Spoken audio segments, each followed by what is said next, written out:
Hello students. तो देखिए, आज हम वापस फिर से अपना एक बहुत ही इम्पोर्टेंट चैप्टर स्टार्ट करने जा रहे हैं जिसका नाम है मेटलर्जी। ठीक है, मेटलर्जी में होता क्या है? मेटलर्जी में आप बेसिकली मेटल्स का एक्सट्रैक्शन करते हो। ठीक है, जो आपके अर्थ क्रस्ट में मिनरल्स या फिर आपके जो ओर्स प्रेजेंट होती है उसमें से कैसे आप कन्वीनियंटली या फिर इकोनॉमिकली मेटल्स का एक्सट्रैक्शन करते हैं, उस प्रोसेस को हम बोलते हैं आपका मेटलर्जी। ठीक है, तो इस चैप्टर में हम अलग अलग मेटल्स का किस तरह से हम उनकी ओर से एक्सट्रैक्शन करेंगे, ठीक है, उन सब चीज़ों के बारे में बात करेंगे। ठीक है, तो सबसे पहले इनमें कुछ टर्म्स होती है जो मैं आपको बताता हूँ। दो टर्म्स होती है, एक होती है मिनरल और एक होती है ओर। ठीक है, तो हमें सबसे पहले इनमें डिफरेंस पता होना बहुत ज़रूरी होता है। ठीक है, तो हम अपना नया चैप्टर स्टार्ट करते हैं, दैट इज मेटलर्जी।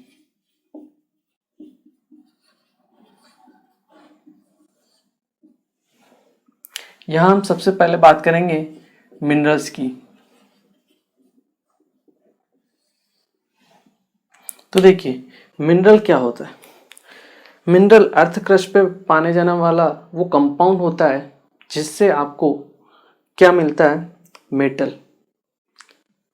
या तो एक मेटल हो सकता है उसमें, या फिर वो दो या दो से अधिक मेटल का मिक्सचर हो सकता है। ठीक है, पर ऐसा जरूरी नहीं है कि हर एक मिनरल से आप जो आपकी मेटल है उसको एक्सट्रैक्ट कर सको। ठीक है ना, हो सकता है उसमें परसेंटेज कम हो, 2% ही हो सकता है 5% ही हो, तो हो सकता है वो हमारे लिए इकोनॉमिकली नहीं हो। बट जिसमें आपके मेटल प्रेजेंट होती है जिस कंपाउंड में, उस कंपाउंड को हम क्या बोलते हैं? आपकी मिनरल। ठीक है, तो ये चीज आपको ध्यान रखनी है। The compound in which one or more type of metal is present is known as mineral। ठीक है ना, बेसिक सी डेफिनेशन है जो आपको समझनी है। ठीक है, ये होती है मिनरल। एक और टर्म आता है इसमें, दैट इज ओर। और टर्म आपने सुना होगा, जिससे हम मेटल का एक्सट्रैक्शन करते हैं उसे ओर बोलते हैं, उसे मिनरल नहीं बोलते, उसे क्या बोलते हैं? ओर बोलते हैं। तो ओर क्यों बोलते हैं हम इसे? क्योंकि ओर आपकी वो मिनरल है जिसमें से हम मेटल का एक्सट्रैक्शन कर सकते हैं। ठीक है, जैसे हो सकता है एक ही मेटल है, वो आपके अलग अलग ओर्स में मिलती हो, बट हो सकता है किसी में कम मिलती हो और किसी में ज़्यादा मिलती हो, तो हम और उसे बोलेंगे या उस मिनरल को बोलेंगे जहाँ से हम मेटल का परसेंटेज ज़्यादा हो, या फिर जहाँ से हम इकोनॉमिकली या कन्वीनियंटली उस मेटल का एक्सट्रैक्शन कर सकते हो, तभी उसे हम और बोलेंगे। ठीक है, तो और हम इसको बोलेंगे the mineral from which we can conveniently or economically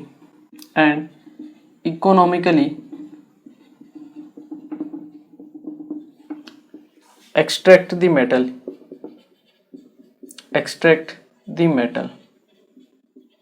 ठीक है, उस मिनरल को हम क्या बोलेंगे? और बोलेंगे। The mineral from which we can conveniently and economically extract the metal. ठीक है, तो यहां से हम एक स्टेटमेंट लिख सकते हैं। वो स्टेटमेंट क्या है कि all ores are minerals. All ores are minerals, but all minerals are not ore। ठीक है, ये स्टेटमेंट है जो आपको ध्यान रखना है। ठीक है, पूछा जा सकता है जितनी भी ओर्स होती है वो तो सब मिनरल्स होती है, बट जितनी भी मिनरल्स होती है वो सब ओर्स नहीं होती है। ठीक है ना, क्योंकि हर एक मिनरल से हम इकोनॉमिकली और कन्वीनियंटली मेटल का एक्सट्रैक्शन नहीं कर सकते। ठीक है, चलिए, एक तो ये चीज आपको ध्यान रखनी है। दूसरी चीज, अब हम यहाँ पे पढ़ेंगे आपके टाइप्स ऑफ ओर के बारे में। ठीक है, that is types of ore. जो ओर्स होती हैं वो कितने टाइप की होती है? वो अलग अलग टाइप की होती है। जैसे मान लो जो मेटल्स होती है, वो मेटल्स जिसके साथ, देखिए दो टाइप की आपकी मेटल है, ठीक है। एक तो होती है आपकी मेटल्स जो फ्री स्टेट में एग्जिस्ट करती है, जैसे जिनकी रिएक्टिविटी कम होती है। जैसे आप ले लीजिए सिल्वर ले लीजिए, गोल्ड ले लीजिए, प्लेटिनम ले लीजिए, इनकी जो रिएक्टिविटी होती है कम होती है, ठीक है। इसलिए किसी के साथ, किसी और एलिमेंट के साथ रिएक्शन शो नहीं करती है, मतलब कंपाउंड फॉर्म नहीं करती है, ठीक है। तो ये आपको फ्री स्टेट में मिल जाती है, ठीक है। दूसरी वो होती है जो रिएक्टिव मेटल्स होती है, वो किसी ना किसी ऑक्सीजन या सल्फर या कार्बन के साथ या क्लोराइड के साथ, फ्लोराइड के साथ रिएक्शन करेगी और आपको उस फॉर्म में मिलेगी, उनके कंपाउंड्स के फॉर्म में मिलती है, ठीक है। तो अलग अलग जिस कंपाउंड के साथ वो मिल रही है, ठीक है, जैसे ऑक्सीजन के साथ कोई मेटल है, ठीक है, तो उसे हम बोलेंगे आपका ऑक्साइड ओर, ठीक है। अलग अलग टाइप्स ऑफ ओर में हम पढ़ेंगे। मान लो कोई मेटल है जिसका कंपाउंड है सल्फर के साथ, तो उसे हम बोलेंगे सल्फाइड ओर, ठीक है। किसी का कार्बोनेट के साथ है तो उसे हम बोलेंगे कार्बोनेट ओर, किसी का नाइट्रेट के साथ है तो उसे हम बोलेंगे नाइट्रेट ओर, या किसी का हेलोजन के साथ आपका कोई कंपाउंड है तो उसे हम क्या बोलेंगे, आपकी हेलाइड ओर, ठीक है। ये चीज़ आपको ध्यान रखनी है। और जो आपकी रिएक्टिव मेटल्स होती है वो अर्धक्रस्ट में कैसे फाउंड होती है, आपके कंपाउंड की फॉर्म में, ठीक है। आप यहाँ लिख भी सकते हो, generally the reactive metals are found in compounds in form of compounds on earth crust, ठीक है। रिएक्टिव मेटल्स जो होती है आपके अर्थ क्रस्ट में कंपाउंड्स की फॉर्म में मिलती है, ठीक है। जैसे Fe2O3, ये हुआ आपका हेमेटाइट, ठीक है।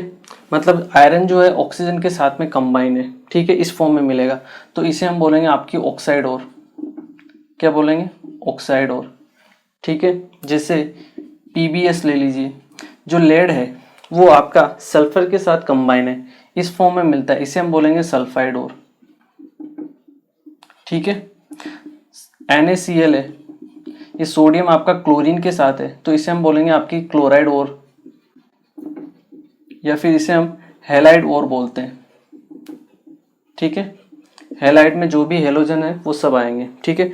तो मतलब जिस मेटल जो है जिस कंपाउंड के साथ, मतलब जिस एलिमेंट के साथ कंपाउंड फॉर्म में, उसके टाइप के हिसाब से हमने क्या किया है, जो ओर्स हैं उनको अलग अलग क्लासीफाई किया हुआ है, ठीक है। ऑक्साइड्स ओर में, सल्फाइड ओर में, हैलाइड ओर में, ठीक है। तो वो मैं आपको बताता हूँ, एक बार आप इन सब को नोट कीजिए। वो बहुत सारी आपकी ओर्स होती हैं, ठीक है ना, अलग अलग टाइप्स की, उनको आपको एक साथ याद नहीं रखना है, ठीक है ना। एक बार धीरे धीरे रीडिंग करते हुए जाना है, आपको अपने आप धीरे धीरे वो याद होती जाएगी, ठीक है ना। एक साथ याद नहीं होती किसी को भी, ठीक है। चलिए इसको आप नोट कीजिए, फिर मैं आपको उन ओर्स के बारे में बता देता हूँ, उनके जो नाम्स हैं, कॉमन नेम है, उनके बारे में आपको बताता हूँ, ठीक है। ओके, तो देखिए ये आपके कुछ मेटल्स हैं और जिनके ओर्स हैं, ठीक है ना। देखने में बहुत ज़्यादा आपको लग रहे होंगे, ठीक है ना, बट धीरे धीरे आपको याद हो जाएंगे, कोई दिक्कत नहीं है, ठीक है ना। बहुत से तो आपके कॉमन होंगे जो आपको याद भी होंगे, ठीक है ना। देखिए बात करते हैं हम सबसे पहले ऑक्साइड ओर की, ठीक है ना। आपका जिंकाइट, इसे हम बोलेंगे ZnO, haematite Fe2O3, magnetite Fe3O4, bauxite को हम बोलेंगे Al2O3 क्यूप्राइट होता है Cu2O, इसे हम रूबी कॉपर भी बोलते हैं। नेक्स्ट है आपका पायरोलूसाइट, जिसे हम बोलते हैं आपका MnO2, ठीक है। और नेक्स्ट है टिन स्टोन, जिसे हम कैसिटेराइट भी बोलते हैं, ये होता है आपका SnO2, ठीक है। सल्फाइड और अगर हम देखें, गैलेना PbS होता है, cinnabar HgS, zinc blende ZnS, बहुत से तो आपको याद भी होंगे, ठीक है ना। कॉपर ग्लांस Cu2S, जिसे हम चेल्कोपायराइट भी बोलते हैं, सिल्वर ग्लांस Ag2S हो जाएगा, कॉपर पायराइट CuFeS2, और आयरन पायराइट FeS2, जिसे हम फूल्स गोल्ड भी बोलते हैं, ठीक है। तो ये जो नेम्स होते हैं ये आपको ध्यान रखने होते हैं, ठीक है ना। जैसे फूल्स गोल्ड आ गया तो आपको पता होना चाहिए उसका फॉर्मूला क्या है, FeS2, ठीक है ना। हेलाइड और रॉक सोल्ट, इसे हम बोलेंगे NaCl, फ्लोरस्पार, इसे हम बोलेंगे CaF2, cryolite Na3Al F6, horn silver ये होता है आपका AgCl। AgCl का PPT फॉर्म होता है व्हाइट कलर का, ठीक है ना। कार्नेलाइट ये होता है आपका KCl.MgCl2.6H2O, ठीक है। अब हम बात करें आपके कार्बोनेट और की, तो कार्बोनेट और में आप देखिए limestone CaCO3, magnesite MgCO3, dolomite that is CaCO3.MgCO3, siderite इसे हम बोलेंगे FeCO3, calamine that is ZnCO3, malachite इसे हम बोलेंगे CuCO3.CuOH होल ट्वाइस, और एक है आपका एजुराइट, इसमें केवल ये ट्वाइस हो जाता है that is twice of CuCO3.CuOH whole twice. इन दोनों को हम बेसिक कॉपर कार्बोनेट भी बोलते हैं। बेसिक इसलिए क्योंकि यहाँ आपको हाइड्रोक्साइड मिलेंगे दोनों में, ठीक है ना, इसलिए हम क्या बोलेंगे इनको बेसिक कॉपर कार्बोनेट, ठीक है। बेसिक से आपको क्या याद रखना है कि इसमें हाइड्रोक्साइड है कॉपर का, ठीक है, और कार्बोनेट है, तो मतलब एक तो आपका हाइड्रोक्साइड हो जाएगा और एक आपका कार्बोनेट हो जाएगा, ठीक है। मेलेकाइट है तो 1 होगा और एजुराइट है तो आपको ट्वाइस करना है, ठीक है। नेक्स्ट देखिए नाइट्रेट और, इसमें तो 2 ही हैं आपके, NaNO3 इसे हम बोलेंगे आपकी चिली सॉल्ट पीटर, और KNO3 इसे हम बोलेंगे आपका इंडियन सॉल्ट पीटर। सल्फेट और की अगर हम बात करें तो CuSO4.2H2 इसे हम बोलेंगे आपका जिप्सम, ठीक है। PbSO4 that is एंग्लेसाइट and MgSO4.7H2 इसे हम क्या बोलेंगे आपका इप्सम सोल्ट, ठीक है ना। तो देखिए इनको आपको ऐसा नहीं कि बैठ के आज ही रटने हैं, बिल्कुल नहीं रटने हैं, ठीक है ना, एक एक बार देखते जाओ, ठीक है। आप जब तक ये चैप्टर कंप्लीट करोगे ना तब तक आपको आधे से ज़्यादा तो ऐसे ही याद हो जाएंगे, थोड़े बहुत तो 20-25% तो आपको कम से कम याद होंगे ही सी, और जैसे जैसे आप चैप्टर पढ़ते जाओगे आपको कम से कम 70 से 80% वैसे ही याद हो जाएंगे, ठीक है। केवल 10 और 20% ऐसे रहेंगे जिनके लिए आपको थोड़ा सा एफर्ट बाद में डालना पड़ेगा, ठीक है ना। तो ऐसा नहीं कि रटना है अपने को, ठीक है, केवल यूज़ करना है, ठीक है। कभी भी घूमते फिरते पढ़ लो एक बार और आगे बढ़ो, ठीक है। चलिए इनको आप नोट कीजिए। फिर हम बात करते हैं आपके मेटलर्जी के बारे में कि मेटलर्जी की जो प्रोसेस होती है वो होती कैसे है, ठीक है। चलिए ओके, तो चलिए अब हम पढ़ते हैं आपके प्रिंसिपल ऑफ मेटलर्जिकल एक्सट्रैक्शन, कि आपकी जो प्रोसेस है मेटलर्जी वो क्या होती है और कैसे होती है।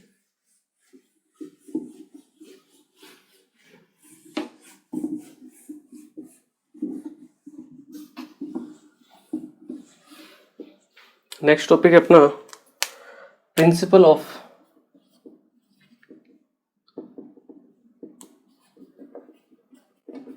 प्रिंसिपल ऑफ मेटलर्जिकल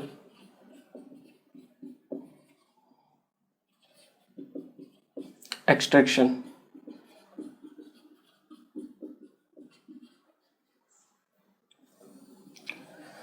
कि कैसे हम किसी भी ओर से उसकी मेटलर्जी कैसे करते हैं। मेटलर्जी का मतलब होता है ओर से आपको क्या निकालना है, मेटल को निकालना है प्योर फॉर्म में, उसे हम बोलेंगे मेटलर्जी। सबसे पहले तो हम डिफाइन करते हैं कि मेटलर्जी होती क्या है। अगर मेटलर्जी की बात करें तो हम कह सकते हैं कि this is a scientific process, this is a scientific process by which we can extract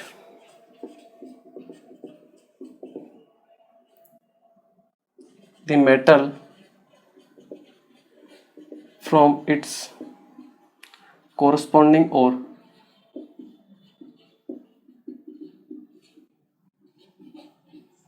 economically. ये चीज इंपॉर्टेंट है, इकोनॉमिकल होना बहुत जरूरी है किसी भी मेटलर्जी प्रोसेस का। क्यों? क्योंकि मेटल को आपको मार्केट में सेल करना है, अगर उसकी प्राइस हाई रहेगी तो खरीदने वाले लोग कम रहेंगे, ठीक है। इसलिए मेटलर्जी का जो प्रोसेस है वो ऐसा होना चाहिए जो इकोनॉमिकल हो, जो मेटल की कॉस्ट को रिड्यूस करे, तभी वो मार्केट में ज़्यादा सेल होगी, ठीक है। ये इंपॉर्टेंट है। अब ये जो आपका मेटलर्जी प्रोसेस होता है ये अलग अलग मेटल्स के लिए अलग अलग होता है। ये आपके मेटल्स के ऊपर डिपेंड करता है कि हमें किस टाइप की मेटल के लिए कौन सी मेटलर्जी प्रोसेस को काम में लेते हैं, ठीक है। आपके कुछ मेटल्स होती है जो हाईली रिएक्टिव होती है, कुछ मेटल्स होती है जो लो रिएक्टिव होती है। जैसे लो रिएक्टिव में आप बात करो, गोल्ड ले लीजिए, सिल्वर ले लीजिए, प्लेटिनम ले लीजिए, वो आपके फ्री स्टेट में रहती है, ठीक है। लेकिन जो आपकी रिएक्टिव मेटल्स होती है या फिर जो मॉडरेटली रिएक्टिव मेटल्स होती है वो आपके या तो ऑक्साइड की फॉर्म में या सल्फाइड की फॉर्म में या कार्बोनेट की फॉर्म में किसी ना किसी और फॉर्म में आपको मिलेगी, तो वहाँ से आपको उसका एक्सट्रैक्शन करना पड़ेगा, ठीक है। तो मेटलर्जी जो प्रोसेस होती है डिपेंड करती है आपके नेचर ऑफ मैटर के, आपके जो मेटल है उसके ऊपर, जो उसकी ओर है उसके ऊपर डिपेंड करती है कि जो आपकी मेटल है वो रिएक्टिव केस में है या नॉन रिएक्टिव है, ठीक है। डिपेंड उसके ऊपर करेगा जितना भी आपका प्रोसेस होगा। तो मेटलर्जी को हम 3 टाइप में डिवाइड कर सकते हैं। आप लिख सकते हो metallurgy is depends on the nature of gas और nature of metal, depends on the nature of metal, ठीक है।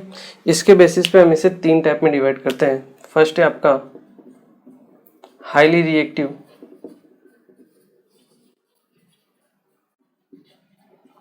मेटल्स। अब हाईली रिएक्टिव मेटल्स कौन सी होती है? जो आपके फर्स्ट ग्रुप में मिलती है, फर्स्ट और सेकंड ग्रुप में। जैसे आप ले लीजिए sodium, magnesium, calcium, potassium etcetera, ठीक है। ये जो आपकी मेटल्स होती है ये हाईली रिएक्टिव मेटल्स होती है। ये आपको फ्री स्टेट में कभी नहीं मिलेगी, ये हमेशा किसी ना किसी कंपाउंड के फॉर्म में आपको मिलेगी, ठीक है। तो उसमें से आपको एक्सट्रैक्शन करना पड़ेगा मेटल का, ठीक है। और इनका अगर एक्सट्रैक्शन करना है आपको, तो वो हम करते हैं इलेक्ट्रोलिसिस के जरिए। किसके जरिए? इलेक्ट्रोलिसिस के जरिए, इनके जो मोल्टन सोल्ट्स होते हैं उनके जरिए। जैसे अगर आपको Na को एक्सट्रैक्ट करना है तो इसका आपको सोल्ट लेना पड़ेगा, दैट इज NaCl, ठीक है। उसका मोल्टन सोल्ट आपको लेना पड़ेगा NaCl, उसमें से आपको फिर सोडियम मेटल को एक्सट्रैक्ट करना पड़ेगा, ठीक है ना। तो इस टाइप से हमें करना पड़ेगा। तो हम लिख सकते हैं to extract the metal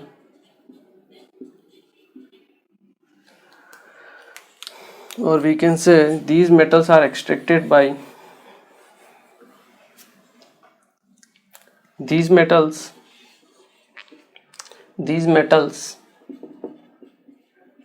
are extracted by electrolysis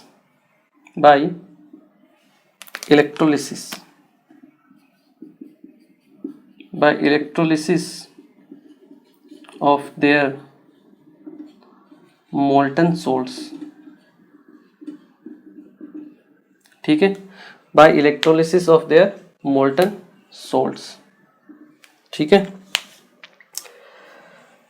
इसीलिए हम इस टाइप की जो मेटलर्जी होती है उसे हम आपके इलेक्ट्रोमेटलर्जी भी बोलते हैं। क्या बोलते हैं हम? इलेक्ट्रोमेटलर्जी। यहाँ पे मैं आपके ब्रैकेट में लिखता हूँ इलेक्ट्रोमेटलर्जी।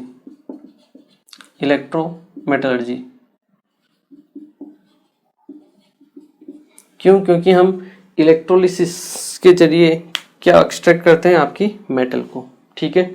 सेकंड जो केस आता है इसमें, दैट इज मॉडरेटली रिएक्टिव।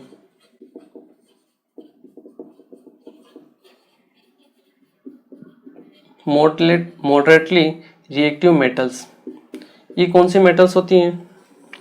जिनकी रिएक्टिविटी थोड़ी सी कम होती है, ठीक है। जैसे आप ले लीजिए कॉपर ले लीजिए, आयरन ले लीजिए, जिंक ले लीजिए, एल्यूमिनियम ले लीजिए, ठीक है ना। ये जितने भी मेटल्स होंगे आपके, ये मॉडरेटली रिएक्टिव मेटल्स होते हैं, ठीक है। इनको जो आप एक्सट्रैक्ट करते हो, सबसे पहले क्या करते हो? इनका ऑक्साइड फॉर्म करते हो आप। जो भी जिस फॉर्म में भी आपकी ओर है उसको पहले क्या करोगे? आप ऑक्साइड में कन्वर्ट करोगे और फिर उस ऑक्साइड का आप क्या करोगे? रिडक्शन, तब आपको मिलेगी इस टाइप की मेटल, ठीक है ना। तो आप लिख सकते हो यहाँ पे these metals are extracted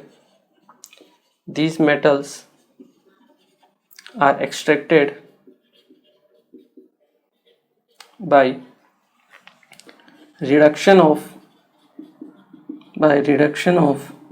their oxides, ठीक है। by reduction of their oxides, ठीक है। जैसे आपको कॉपर का ऑक्साइड दिया है, ठीक है, उसका रिडक्शन करवा दीजिए कार्बन के साथ, ठीक है। इससे आपको एक तो Cu मिल जाएगा और साथ में CO मिल जाएगा।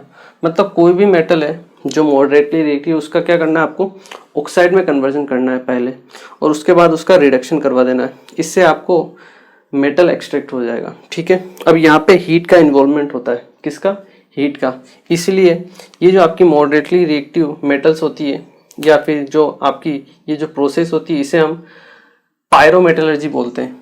क्या बोलते हैं हम, पायरोमेटलर्जी। क्या बोलेंगे, पायरोमेटलर्जी, क्योंकि पायरो का मीनिंग होता है हीट। तो इस प्रोसेस में, इस टाइप की जितनी प्रोसेस होती है वहाँ पे हीट का इन्वॉल्वमेंट होता है, इसलिए हम इसे क्या बोलेंगे, पायरोमेटलर्जी। और यही आपकी मेटलर्जी है जो अपने लिए बहुत इंपॉर्टेंट है, ठीक है। थर्ड अगर हम बात करें आपकी, तो वो आती है आपकी लो रिएक्टिव मेटल्स के लिए। लो रिएक्टिव मेटल्स, तो अगर हम लो रिएक्टिव मेटल्स की बात करें तो इनमें कौन कौन सी मेटल्स आएगी आपके पास, सिल्वर आएगी, गोल्ड आएगी, ठीक है। इनकी जो मेटलर्जी होती है, ठीक है, वो हम क्या करते हैं, इनके एक्वस सोल्ट लेते हैं, ठीक है, और उनमें रिप्लेसमेंट करवाते हैं, ठीक है। रिप्लेसमेंट मतलब कोई जो ये क्या है, लो रिएक्टिव मेटल्स है, ठीक है। अगर हम इनका एक्वस सॉल्यूशन लेते हैं, ठीक है, उसमें अगर कोई हम हाई रिएक्टिव मेटल प्लेस कर देते हैं, तो जो हाई रिएक्टिव मेटल होती है वो इन लो रिएक्टिव मेटल को क्या कर देगी, रिप्लेस कर देगी, ठीक है। तो उस रिप्लेसमेंट के जरिए, या फिर इसको हम बोलते हैं डिस्प्लेसमेंट, ठीक है। तो डिस्प्लेसमेंट के जरिए हम क्या कर सकते हैं, इन मेटल्स को ऑब्टेन कर सकते हैं। ये सब हम पढ़ेंगे जब हम एक एक करके इनकी फुल डिटेल में मेटलर्जी पढ़ेंगे, ठीक है ना, तब आपको और समझ में आएगा। तो आप लिख सकते हो यहाँ पे, these metals are extracted by displacement, ठीक है। these metals are extracted by displacement by any other more reactive metal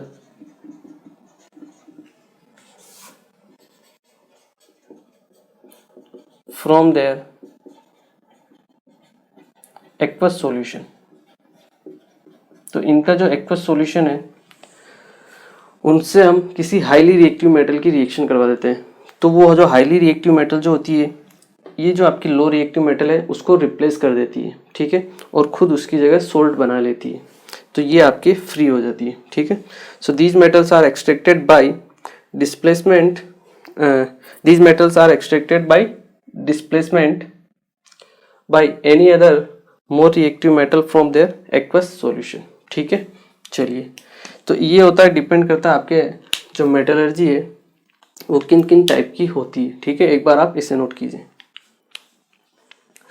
okay. तो देखिए, आज के लेक्चर में हमने बात की अबाउट मिनरल्स और ओर्स के बारे में स्टार्टिंग से, ठीक है। मिनरल्स क्या होते हैं, वो कंपाउंड्स होते हैं आपके जिनसे कुछ ना कुछ हम मेटल को, या तो एक मेटल या दो मेटल या उससे ज़्यादा मेटल्स को एक्सट्रैक्ट कर सकते हैं, ठीक है, या जिनमें मिलती है उन्हें हम बोलते हैं मिनरल, ठीक है। और हम किसे बोलते हैं कि वो मिनरल होता है जिससे हम इकोनॉमिकली मेटल का एक्सट्रैक्शन कर सकते हैं, ठीक है। तो जितनी भी आपकी ओर्स होती है वो तो मिनरल होती है, बट जितनी भी मिनरल्स होती है वो सब की सब आपकी ओर नहीं होती है, ठीक है, क्योंकि जरूरी नहीं कि आप हर मिनरल से मेटल का एक्सट्रैक्शन करो, ठीक है, ये पॉसिबल नहीं होता है। उसके बाद हमने देखे आपके टाइप्स ऑफ ओर्स के बारे में। आपके अलग अलग टाइप्स ऑफ ओर होते हैं, ऑक्साइड, सल्फाइड, कार्बोनेट, नाइट्रेट, ठीक है, बहुत सारे होते हैं, सल्फेट्स वगैरह। तो इनके फॉर्मूले मैंने आपको पहले ही बोल दिया है, आपको रटने की कोई ज़रूरत नहीं है, धीरे धीरे एक एक बार पढ़ते हुए जाना है। आधे से ज़्यादा आपको कंटिन्यू जैसे जैसे लेक्चर होते जाएंगे आपको वैसे ही याद हो जाएंगे, ठीक है। थोड़े बहुत तो आपको याद भी होंगे, ठीक है। थोड़ा सा एफर्ट डालना पड़ेगा लास्ट में कि जो बचे हुए हैं उनको एक बार याद रखना है, ठीक है। उसके बाद हमने बात की आपके प्रिंसिपल ऑफ मेटलर्जी की, मेटलर्जी होती क्या है, उसकी प्रोसेस क्या होती है, ये किसके ऊपर डिपेंड करती है। तो ये मेनली आपकी डिपेंड करती है मेटल के नेचर के ऊपर। हाईली रिएक्टिव, मॉडरेटली रिएक्टिव और लो रिएक्टिव, तीन टाइप की आपकी मेटल है। तो उनकी रिएक्टिविटी के हिसाब से हम क्या करते हैं, मेटलर्जी की प्रोसेस को अप्लाई करते हैं। ठीक है, तो आज के लेक्चर को हम यहीं फिनिश करते हैं।